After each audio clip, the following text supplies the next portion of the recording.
যারা বলে একবার বাবার বাড়ি ছাড়তে পারলে আর কোনোদিনও আসবো না, বিশ্বাস করেন তারাই একদিন বাবার বাড়ি যাওয়ার জন্য শ্বশুর বাড়ির সবার কাছে কিন্তু নত হয়ে যায়। কত তালবাহানা পার করে সে বাবার বাড়ি যাওয়ার জন্য ছটফট করে। সো হ্যালো এভরিওয়ান, কেমন আছো সবাই? আশা করছি সবাই ভালো আছো।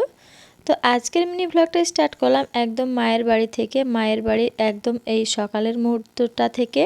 তো কালকে রাত্রে আমি এসেছি আমার মায়ের বাড়ি। তো কালকে রাত্রে যেহেতু আমাদের আসতে সন্ধে হয়ে গিয়েছিল, সেই কারণে আমি ভিডিওটা তখন থেকে করতে পারিনি। তো আমি, আমার হাজব্যান্ড আর আমার মেয়ে একসঙ্গে এসেছিলাম। তো ওর পাপা চলে গিয়েছিল আমাদেরকে রেখে।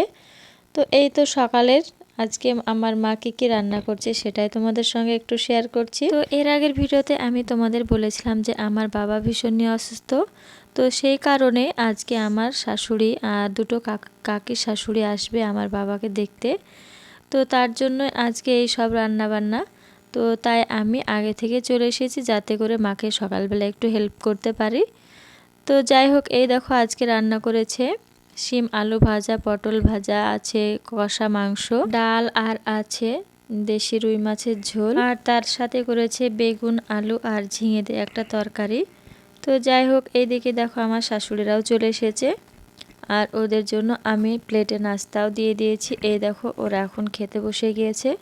তো এখন বাজে প্রায় 1টা। তো আমি আর বেশি কিছু দিইনি, দিতে বারণ করলো আমার শাশুড়ি যেহেতু এখন দুপুরবেলা, তার জন্য। আর এই দেখো এটা হচ্ছে আমার ননদের মেয়ে। তো যাই হোক, আমার আজকের ভিডিওটি তোমাদের কেমন লেগেছে অবশ্যই কমেন্ট করে জানিও।